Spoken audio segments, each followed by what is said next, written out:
فرماتے ہیں کہ باب میں اس بارے میں کہ حیا ایمان کا حصہ ہے. حضرت عبداللہ بن عمر رضی اللہ عنہ کہ جناب رسول اللہ صلی اللہ علیہ وسلم کا بزرگ ہو، آپ کا گزرنا ہوا بیٹی ایک شخص کے پرورش سے وہ رنج و حقارت کے گیا اور وہ سمجھا رہا تھا اپنے بھائی کو حیا کے بارے نصیحت کر رہا تھا. وقال له رسول الله صلى الله عليه وسلم اللہ علیہ السلام نے اس شخص کو سنا. آپ نے اس نے کہا اس کو چھوڑ دو. الحیاء من الایمان، حیا کو ایمان کا ایک خاص حصہ. یہ مشہور روایت ہے اور اس سے پچھلے کوئی حدیث کا درس ہوتا ہے. آپ اگر آپ کو اگر یاد ہو اس میں یہ بات ہے کہ آپ علیہ السلام نے بتایا کہ ایمان کے 70 سے اوپر شعبے، ان میں سب سے اعلیٰ شعبہ جو ہے وہ لا الہ الا اللہ کا کرنا ہے اور سب سے ادنا شعبہ وہ کسی بھی تکلیف دہ چیز کو راستے سے دور کر دینا. اور پھر آپ علیہ السلام نے خاص طور پہ فرمایا والحیاء شعبۃ من الایمان، اور حیا ایمان کا ایک خاص شعبہ ہے. جہاں پھر مستقل کو روایت کیا ہے کہ جس میں آپ علیہ السلام نے ایک دفعہ گزرتے ہوئے ایک شخص کو دیکھا کہ وہ اپنے بھائی پہ ناماز ہو رہا ہے. اب آپ حضرات جانتے ہیں کہ بعض دفعہ انسان مزاجن تیز ہوتا ہے اور تیز کھلا ہوتا ہے. لہذا کسی بھی بات کرنے میں کوئی جھجک نہیں، کوئی درد نہیں، کوئی پریشانی نہیں، درد جو دل میں آیا ہو. اور بعض لوگ ایسے بھی دنیا میں ہوتے ہیں جو بڑے باحیا قسم کے ہوتے ہیں، ان پر حیا بہت غالب ہوتی ہے. وہ لوگ کسی صحیح اور حق بات کو کہنے میں بھی بڑا وقت لگاتے ہیں اور ان کو لگتا ہے کہ میں نے پتہ نہیں کیسے ہو گیا، مجھے تو بہت عجیب لگ رہا ہے کہ میں یہ بات آ کہ وہ چیز ایک جائز بات ہے بلکہ بعض دفعہ حق ہوتی ہے، لیکن کہنے میں ایک فطری جھجک ہے. یہ حیا کا ایک غلبہ ہوتا ہے. اچھا بعض دفعہ اس کی وجہ سے کچھ دنیاوی نقصان بھی ہو جاتا ہے، دنیا کا نقصان. اور مثال کے طور پہ آپ تاجر ہیں، آپ دکاندار ہیں، آپ اس کا سامان بیچیں اور ایک چیز کی ایک قیمت ہے اور اس بیچ میں کوئی بہت قریبی تعلق والا یا کوئی بزرگی کے رشتے والا، کوئی استاد، کوئی بھی آپ کی دکان پر اور آپ سے کہا کہ یہ کیا چیز کتنے کی ہے، آپ نے بتایا کہ 200 روپے. آپ نے وہ قیمت اس کو بتا دی جو اس کی ایک آخری قیمت ہے، جس کے بعد اگر آپ نیچے آئیں گے تو پھر آپ نے جیب سے ڈالیں. ایسا کب ہوتا ہے؟ بعض دفعہ تاجر کہتے ہیں کہ بھائی آگے جو ہوگا تو میں اپنی جیب سے ڈالتا ہوں. ایسا ہوتا نہیں ہے. اس کا کیا ملا ہوتا ہے کہ کسی کے ساتھ بیٹھ کے سمجھنا پڑے گا. لیکن کسی پر حیا بہت زیادہ غالب ہو، ساتھی ہے، محلے کے، مسجد کے، کوئی بھی ہے، تو یہ چیز کتنے کی ہونا ہے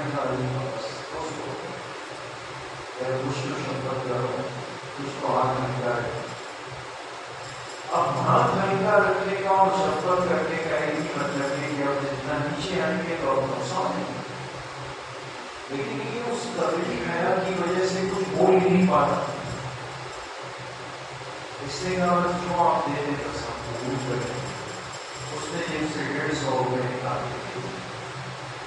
اب کرنا ہے دنیاوی اعتبار سے فائدہ ہوا یا نقصان؟ کتنا نقصان؟ 50. اگر شام میں حساب کتاب ہوا تو بڑے بھائی حساب کتاب اور نظام کو دیکھتے ہیں. انہوں نے کہ جب کاپیاں اور رسید کو کوئی ابھی 50 روپے کا حساب کم آ رہا ہے کم وہ تو اس لیے کم ہے کہ وہ تو حضرت عابد تھے، ان کو تو کوئی بول ہی نہیں سکتا تھا، انہوں نے جو دیے تو کیا کرتا ہوں۔ تو بڑا بھائی جو بہت اصول پسند ہے اور اس معاملے میں بے دخل ہے اور بے جھجک بات کر دیتا ہے تو وہ تو غصہ ہوا۔ لیکن ساری چیزیں اپنی جگہ، تعلق عقیدت اپنی جگہ، لیکن یہ تو کاروبار کا اصول ہے اور اپنے آپ کو ایک نقصان میں ڈالنے والی بات تھی، جو نہ شرح پالن کی نہ خلافت پالن کی، تو لہٰذا آپ کو ایسا نہیں کرنا چاہیے، تو آپ نے دنیا میں نقصان کر دیا۔ یہ معاملہ پیش آیا کہ آپ علیہ السلام والسلام گزر رہے تھے، اب ایک باری دوسرے چھوٹے بھائی کو سرزنش کر رہا تھا، ڈانٹ رہا تھا اور اس کو کہہ رہا تھا کہ تم نے کیا اپنے اوپر ایک نیا غالب کی لیے کسی کو بول بھی نہیں سکتے۔ آپ علیہ السلام نے کرتے ہوئے سن لیا، آپ نے جب دیکھا تو آپ نے فرمایا کیا چھوڑ دو اپنے اس بھائی کو، اتنا حیا من ایمان، بے شک ایک حیا ہونا یہ ایمان کا ایک وصف ہے۔ تو یہ اس میں اعلیٰ اخلاق کے ہونے کی دلیل ہے کہ اس نے دنیا کا وہ چھوٹا سا نقصان تو برداشت کیا، لیکن اس نے اپنے اوپر اس حیا کی چادر، وہ حیا کے وصف کو غالب رکھا ہے۔ اس کے بارے میں اس کو روک ٹوک زیادہ نہیں کرو، تو زیادہ کما لو کہ اس کا ازالہ ہو جائے گا، اس کو پریشان ہے۔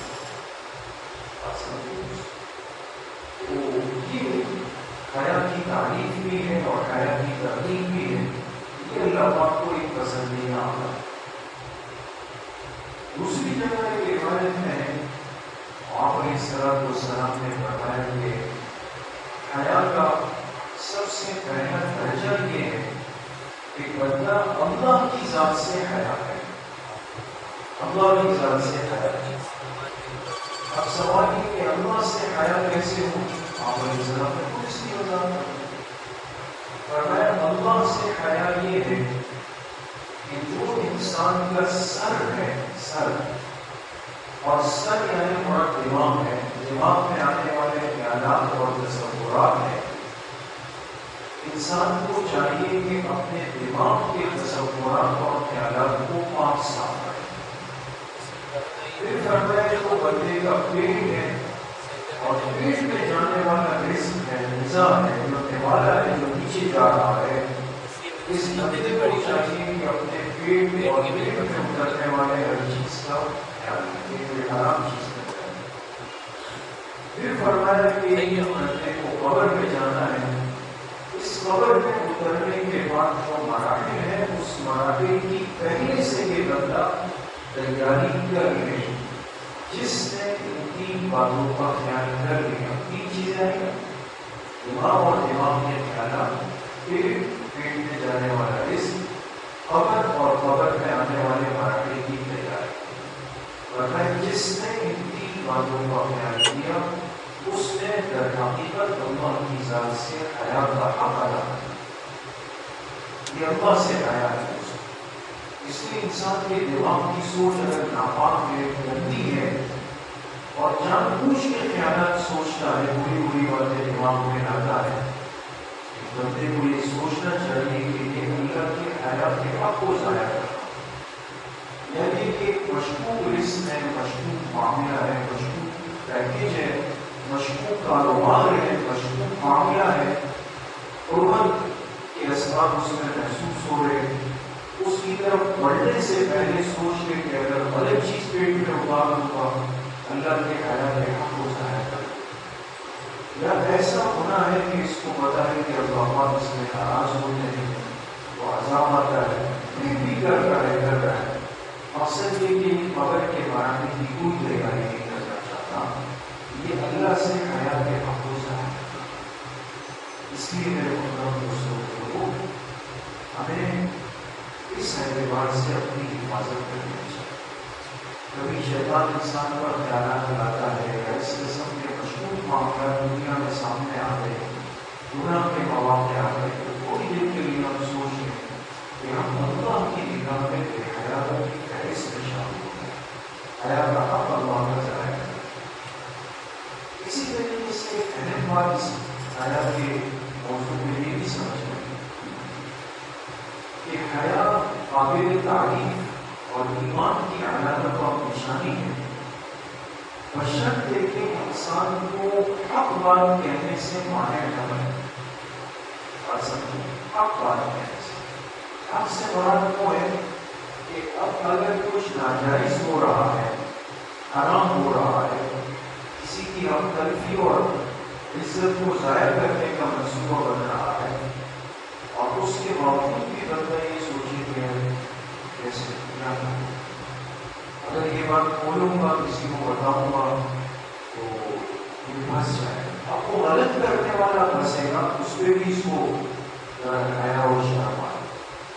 یاد رکھے تمام محدثین کا وہاں طریقہ ہے کہ اگر انسان پر یہ کیفیت آئے کہ یہ حق بات کہنے کی ضرورت بھی ختم کر دے تو ایسی حیا محمود نہیں، مذموم ہے، قابل تعریف نہیں، وہ قابل مذمت ہے، وہ غلط ہو رہا ہے۔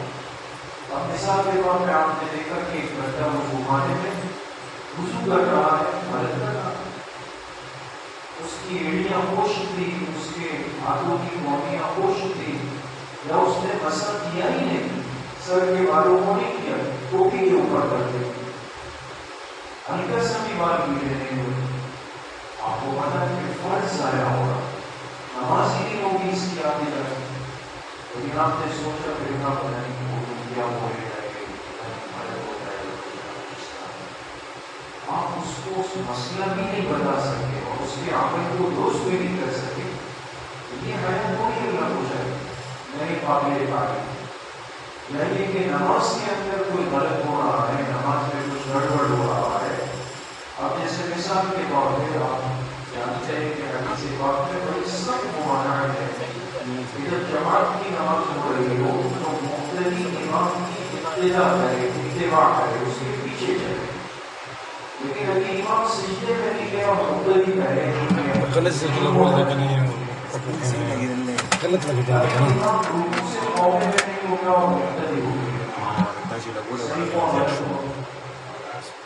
یعنی کہ قومے کے اندر ابھی تھوڑا قوم میں رہا ہے،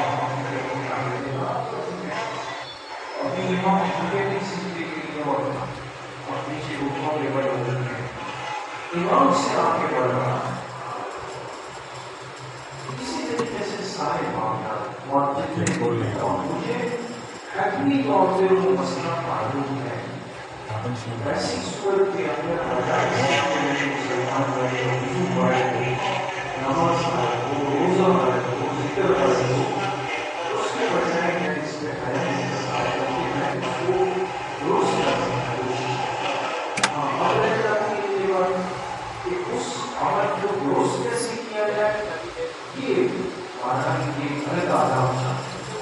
بعض دفعہ کیا ہوتا ہے کہ ہم اس کو عنوان کو دے دیتے ہیں تو میں تو کیسے دیکھ چکا ہوں، میں تو بتاؤں گا، اور اس بتانے کے اندر یہ نہیں دیکھا کہ میں 30 سال کا 40 سال کا وہ بزرگ 70 سال یا پھر 15 سال کا بچہ ہوں وہ 40 سال کے بزرگ، اور پورے بڑے بچنے میں آپ کا اس انداز سے کہ جس کے کو اپنی حدت محسوس ہوئی، برا محسوس ہوا، یہ تو غلط ہے۔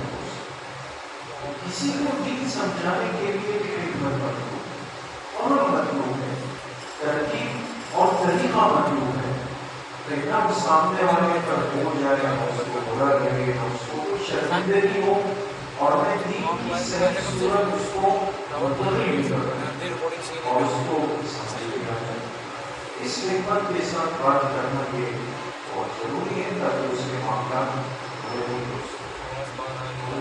اس کے علاوہ باقی جو چھوٹی موٹی چیزیں ہوتی ہیں اس میں بنا وجہ انسان بہت زیادہ خود برے نہ بنے، جیسے بعض لوگوں کو آپ نے دیکھا ہوگا 5 پاری کو بھی لکھ رہے ہیں، 1 روپے کو بھی لکھ رہے ہیں، حساب کتاب اچھی چیز ہے، لیکن کچھ انسان درگزر کی عادت بھی چیزیں ہوتی ہیں۔